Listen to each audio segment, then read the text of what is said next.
Y quiero darles un saludo en el nombre poderoso de nuestro Señor Jesucristo a todos nuestros amigos y familiares que nos están sintonizando por One Vision Christian Network y también a todos nuestros hermanos de Fuente de Agua Viva allá en los lugares donde nos están sintonizando también.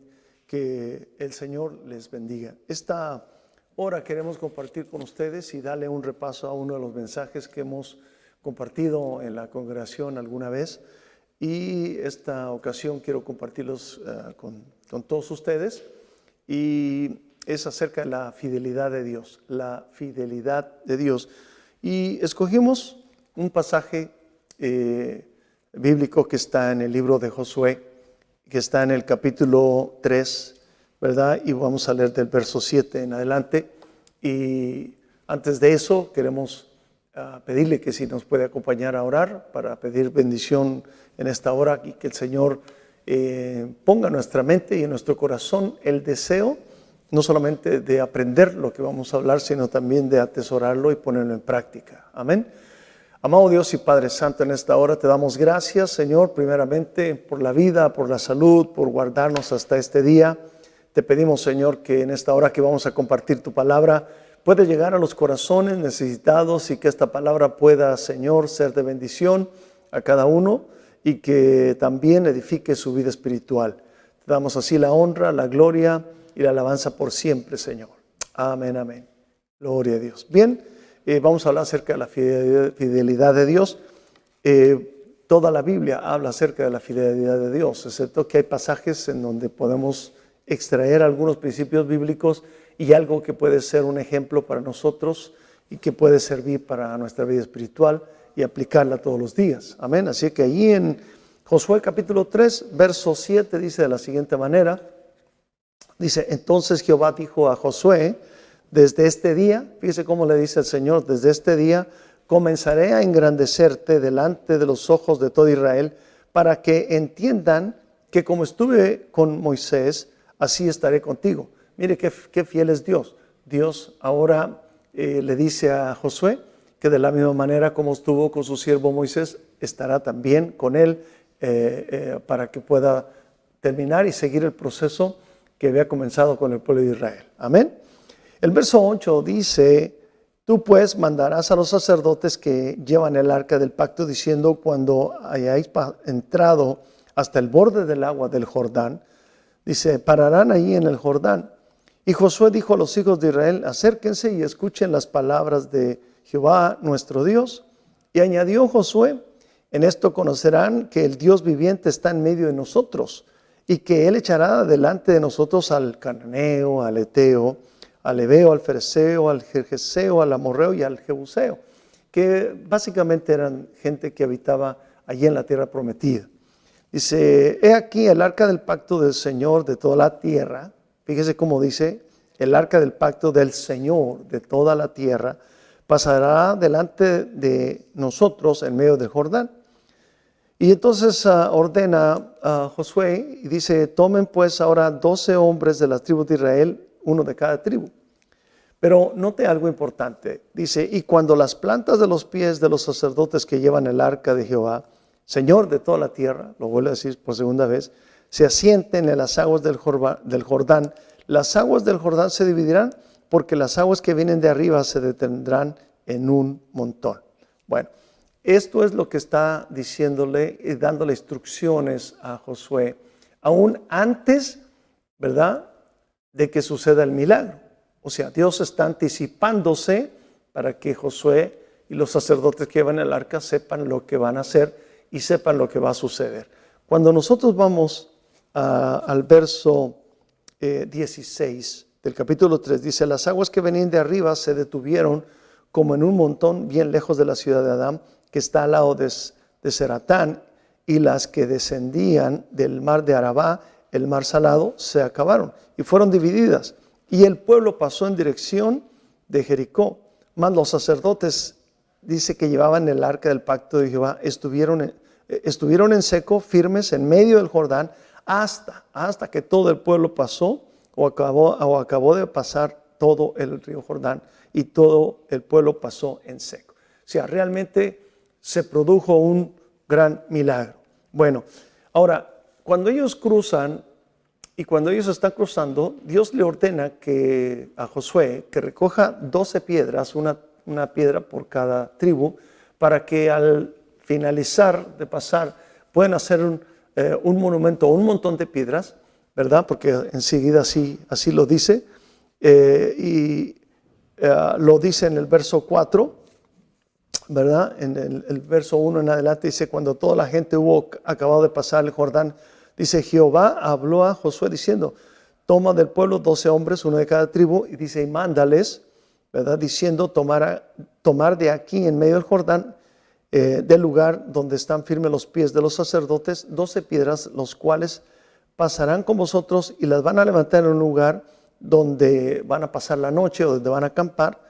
Entonces Josué llamó a los 12 hombres, de los cuales él les había designado de entre los hijos de Israel, como cada uno de cada tribu. Y les dijo Josué, pasen delante del arca de Jehová vuestro Dios a la mitad del Jordán, y cada uno de vosotros tome una piedra sobre su hombro, conforme al número de las tribus de los hijos de Israel. ¿Para qué servían esas piedras? Dice, no, para que esto sea señal entre vosotros, y cuando vuestros hijos pregunten a sus padres el día de mañana, diciendo, ¿qué significan estas piedras? Les responderán que las aguas del Jordán fueron divididas delante del arca del pacto de Jehová. Cuando ella pasó el Jordán, las aguas del Jordán se dividieron, y estas piedras servirán de monumento conmemorativo a los hijos de Israel para siempre. Es decir, este hecho Dios quería que fuera un hecho no solamente inolvidable, sino un hecho que se recordara permanentemente, tanto que usa una frase muy común que se usa entre nosotros, ¿verdad? Y que sabemos a lo que se refiere, un monumento conmemorativo. Amén. Muchos de nosotros, de donde venimos, de donde crecimos, conocemos y sabemos de monumentos que se han levantado en honor a alguien, o simplemente para recordar una hazaña, o simplemente se les ve como héroes de la patria. Muchos de nosotros que venimos de países latinos encontramos monumentos, ¿verdad?, en donde se refieren a ellos, y antes se nos da una descripción y una historia de ellos en un libro de historia, ¿verdad? Los libros de historia sirven para relatar hechos conmemorativos, ¿verdad?, de individuos, de países o de culturas. Así que todos yo creo que sabemos lo que es un monumento conmemorativo, que nos tiene que recordar algo. Si muchos de nosotros no sabemos eso, yo creo que sería bueno que investigáramos ese monumento que siempre vemos. ¿Qué es lo que conmemora? ¿Qué es lo que recuerda? ¿Qué es por qué lo pusieron ahí? ¿Qué quiere decir o qué está proyectando a la gente?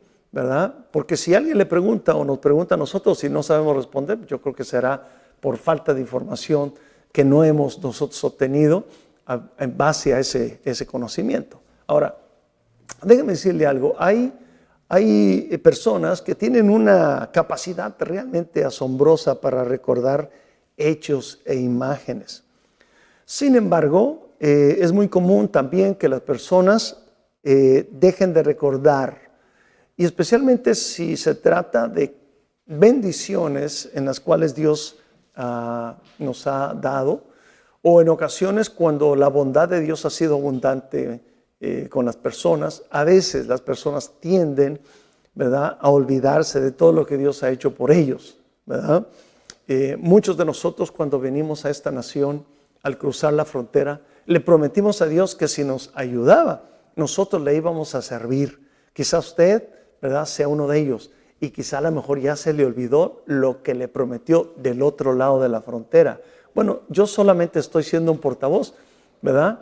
Y le quiero recordar que usted así le prometió a Dios. Bueno, si le prometió a Dios que le ayudara a pasar, y usted pasó y se estableció en esta nación, y ahora es próspero, ahora está bendecido, bueno, entonces le hace falta cumplirle a Dios lo que usted le prometió del otro lado. Porque nosotros conocemos gente que ha prometido así: pastor, yo le pido de sus oraciones para que nos ayuden a orar, para que podamos nosotros cruzar. No vamos a entrar tanto en detalles, pero Dios los ayuda. ¿Será que Dios ayuda en algo así? Bueno, yo creo que cada uno de nosotros ora a Dios, y de la forma en que a veces Dios protege y Dios nos ayuda, es de la manera como también nosotros correspondemos a Dios. Y si hemos empeñado o hemos dado una palabra y una promesa, pues debemos entonces de cumplirla al Señor. Amén. Entonces, en vista de la tendencia humana a olvidar, yo creo que este pasaje nos ofrece un buen ejemplo de que debemos siempre recordar a través de algo, de alguna señal, de alguna forma que nos pueda recordar la bondad de Dios, especialmente la fidelidad de Dios. Dios había sacado al pueblo de Israel de Egipto siendo esclavo, los llevó a través de un camino del desierto, transitando sin ningún riesgo, ¿verdad? Especialmente cuando los atravesó en el Mar Rojo, cuyas aguas fueron también divididas. Ahora les da también otra manera milagrosa para un camino seco, estancado de aguas, ¿verdad? Que es el río Jordán, pero un milagro similar, ¿verdad? O igual, pero de diferente manera, porque la vez pasada, en cuanto se abrió el Mar Rojo, fue precisamente porque Moisés extendió su vara. Pero luego, en esta ocasión, ahora es precisamente el arca del pacto, el que a través de los sacerdotes y sus pies tocan el agua y entonces las aguas empiezan a dividirse, ¿verdad? El mismo milagro, quizás con un método diferente. Dios obra como Él quiere y a veces entendemos, ¿verdad?, que es algo similar como lo que Él hizo antes. Bueno, lo más sorprendente y lo más interesante que yo quiero compartir hoy en esta hora con ustedes son dos cosas. Primero, que Dios anticipa a sus siervos y Dios anticipa en bien de la gente, en bien de su pueblo, cosas que van a suceder o cosas que van a pasar a través de un proceso, a través de algo que Él ha ordenado que hagamos.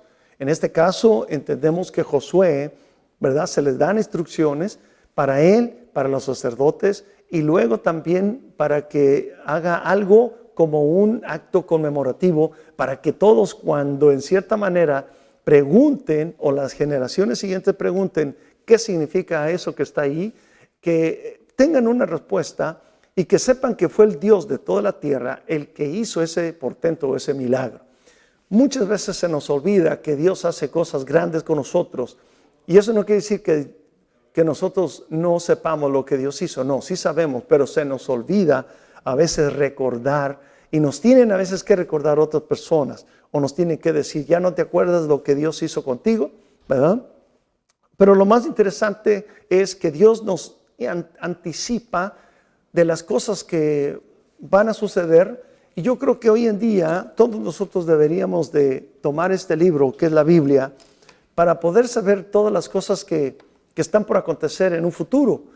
Este libro no debería verse como un libro místico, no debería verse como un libro histórico, no debería verse simplemente como un libro de relatos y de historias, ¿verdad? O darle la exclusividad simplemente para un pueblo judío o el pueblo de Israel, porque dése cuenta, de este libro nació el Evangelio, de este libro nos está hablando, o del pueblo de Israel nació el mensaje de la salvación, salió de ellos, salió de Él, porque Dios los escogió en cierta manera para expandir, ¿verdad?, el reino de Dios y hablar de un Dios todopoderoso. Pero en cierta manera ellos no cumplieron todo. Por eso es que Dios escogió a los gentiles para poder llevar el evangelio a todas las naciones. Pero bueno, ese es otro asunto. La otra cosa que yo quiero que veamos es que la fidelidad de Dios es permanente, es siempre fiel Dios a sus promesas y a lo que Él ha dicho en su palabra, y Él lo va a cumplir. Por eso yo le digo que hoy más que nunca este libro debe ser el libro más consultado y debe ser el libro más leído por aquellos que en realidad están interesados en lo que va a pasar. Porque Dios nos anticipa desde antes las cosas que están para acontecer. Mire, qué sorpresa para muchos saber, ¿verdad?, acerca, por decirlo así, de Mateo 24, lo que dice ahí, o de otras profecías que están en el libro de Apocalipsis. Cuando hoy en día mucha gente en las redes sociales hablan y usan precisamente cosas que aquí ya están escritas. Pero bueno, qué maravilloso es Dios. Yo creo que en eso estamos todos de acuerdo. Nos dice lo que va a pasar antes, que es lo que está diciendo también aquí. Dios dividió las aguas del Mar Rojo para sacar al pueblo de Israel y alojarlo y pasarlo al otro lado, ¿verdad? Dividió el Jordán para que entraran a la tierra prometida. Estos milagros demostraron a Israel que Dios cumple sus promesas, especialmente cuando Dios los lleva a un destino. Bueno, la presencia de Dios entre su pueblo y su fidelidad hacia ellos hicieron posible que terminaran esa trayectoria y pudieran llegar y entrar hasta la tierra prometida. Porque esa fue la promesa de Dios cuando los sacó de Egipto. Los voy a llevar a una tierra que fluye leche y miel. Y pasaron muchos años, ¿verdad? Dios podía haberlos podido meter antes, pero por su incredulidad hicieron una trayectoria un poquito más larga. Yo creo que ustedes la saben también. Él estaba con ellos al final de su peregrinaje, como lo estuvo también al principio. Dios siempre va a estar con nosotros desde el momento en que Él nos salva, nos ayuda todos los días, hasta el día en que termine nuestro peregrinaje aquí en la tierra. Y aún así, usted puede leer uno de los salmos donde dice, el rey David dice, aún Dios es Dios, no solamente de ahora, sino aún más allá de la muerte. Él nos podrá y nos va a seguir guiando. Amén. Entonces Dios es un Dios misericordioso, ¿verdad? Que nos anima, nos ayuda a visualizar lo que va a pasar a través de lo escrito en su palabra, a través de las profecías, a través de todas las cosas que están escritas en este libro. Es como si nos diera una ilustración palpable de su poder antes de que las cosas pasen. Amén. Podemos confiar entonces en las promesas de Dios. Podemos confiar porque su fidelidad es grande, porque Él es fiel, porque su palabra dice no pasará, ¿verdad? Sin que todo lo que dice se cumpla. Amén. Entonces encontramos aquí, ¿verdad? Algo realmente que Israel está experimentando, y es precisamente la gloria de Dios a través de un milagro. Le dice que levante un monumento, un monumento conmemorativo. Amén. Para que después que pasen los años, los hijos cuando pregunten, ¿qué es este montón de piedras? Fíjese, o sea, un monumento, un montón de piedras. Seguramente no era un montón de piedras muy chiquitas, sino algo que realmente fuera visual y que pudiera realmente encontrar un significado los que preguntaran por ello. Pero tenían que saber la historia. La historia tenía que seguir. Cuando dijeran sus hijos que preguntaran el día de mañana, ¿qué significa esto? ¿Qué significan esas piedras? Servirían entonces como un monumento conmemorativo. Dios tenía un plan para ayudar a recordar al pueblo el milagro de haber cruzado en seco el río Jordán. Sí, realmente encontramos una intención pedagógica, ¿verdad? Y digo pedagógica porque era de enseñarla a los hijos y era un conocimiento que se tenía que transmitir de generación en generación. De esta manera se da importancia al pacto y a la fidelidad de Dios, de cómo ellos recibían estas bendiciones y en esta ocasión de una forma milagrosa. Si nosotros quisiéramos aplicar este pasaje al tiempo nuestro, a nuestro contexto, diríamos que la memoria desempeña un papel importante en cualquier sociedad y en nuestra vida personal también. Sin memoria, una persona pierde su identidad. Muchas veces encontramos que hay gente que pierde la memoria y no sabe quién es. Se le preguntan, ¿cómo te llamas? O gente que a veces se pierde, que no sabe cómo regresar o no sabe cómo atender. Entonces, sin memoria una persona pierde su identidad. Y sin una historia que la sustente, una sociedad y el mundo alrededor llegan a convertirse virtualmente en fantasmas. Hoy tenemos, entonces, escuche, hoy tenemos libros de historia, tenemos escuelas, tenemos universidades que nos hacen y nos enseñan precisamente la historia.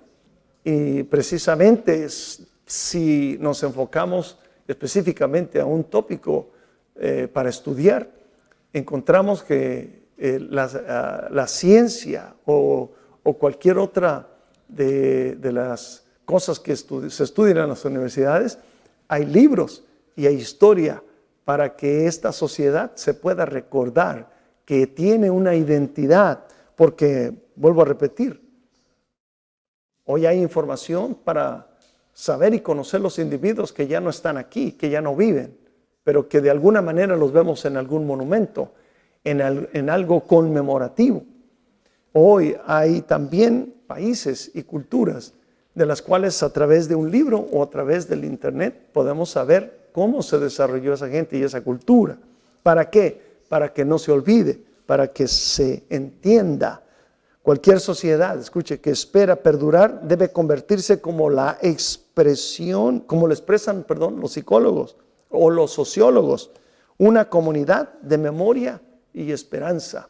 Este libro fue dejado precisamente para que los cristianos tuvieran una identidad. Este libro se escribió para que sepamos nuestro destino. Este libro se escribió para que todos sepamos que hay esperanza, para que el ser humano no pueda vivir sin Dios. Este libro se escribió para poder compartir y dejar bien claro que hay un Dios que se interesa por la gente, en cambiarla, transformarla, restaurarla y volverla a hacerla vivir, porque yo creo que todos buscamos la felicidad y todos buscamos paz, todos buscamos la armonía.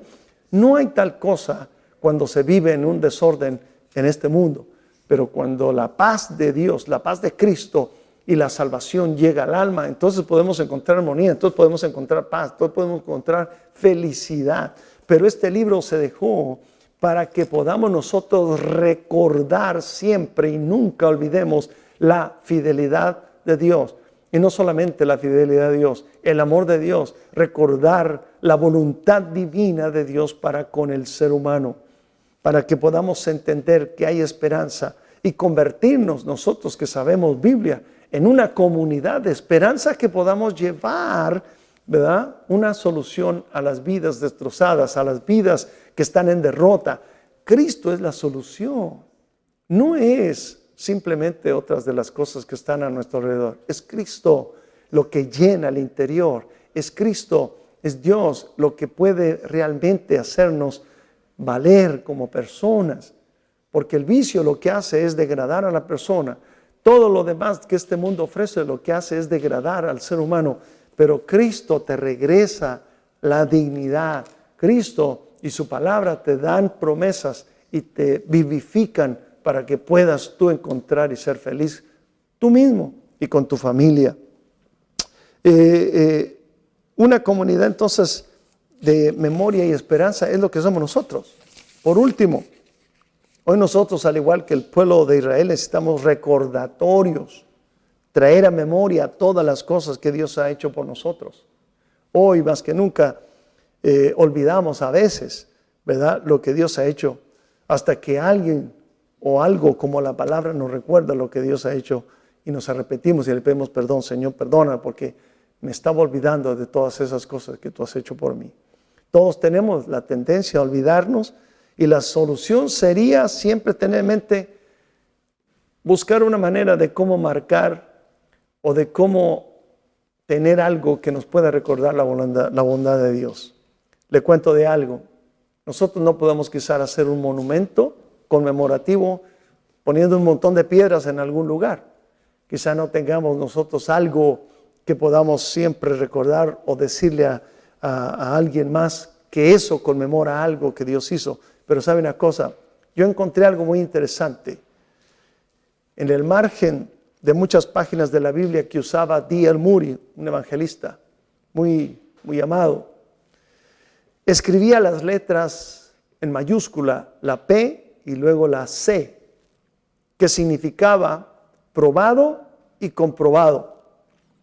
había puesto en práctica pasajes de la Escritura y había comprobado que habían dado resultado en su vida. Muchos marcamos la Biblia, pero no hemos experimentado lo que leímos o lo que leemos, perdiéndonos de una gran bendición. Bueno, la palabra de Dios es práctica, no es teórica, es práctica. Y hagamos entonces algo conmemorativo. Puede usar las mismas iniciales que usaba D.L. Moody, una P, para que aquel pasaje bíblico que usted leyó, que siempre son promesas de Dios, pueda ser probado. Que usted sea un testigo probando esa promesa de Dios, pero que al final también le ponga una C, que diga: esto es algo que Dios me aprueba de su fidelidad, pero está comprobado porque yo lo he experimentado. Y entonces no necesitamos poner un montón de piedras, ni tampoco hacer una rayita en algún lugar. Creo que la palabra de Dios puede ser el mejor indicativo de nuestra experiencia con Dios y con Cristo. Amén. Oremos. Señor, en esta hora te damos gracias por recordarnos tu fidelidad, pero también, Señor, que hoy hayamos aprendido algo, Señor. Que no necesariamente podamos hacer, Señor, algún monumento o algo, o marcarnos, Señor, para poder recordar toda tu fidelidad y tu amor por nosotros. Tu palabra que está aquí, Señor, podemos nosotros sí poner algo o una fecha o algo cuando tú realmente extendiste tu mano y nos ayudaste para poder socorrernos en todas aquellas cosas que pedimos.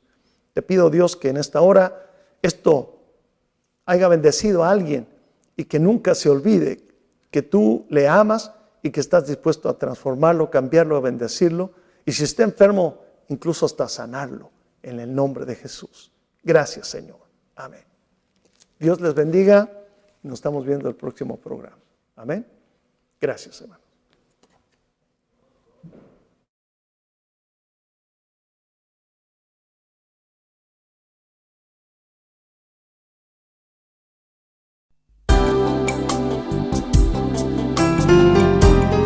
Hermanos y amigos, Dios les bendiga. Agradecemos su sintonía en este medio y les invitamos todos los martes a las 5 de la tarde a ver el poder de la palabra. Nuestro teléfono de contacto es 323-382-4107.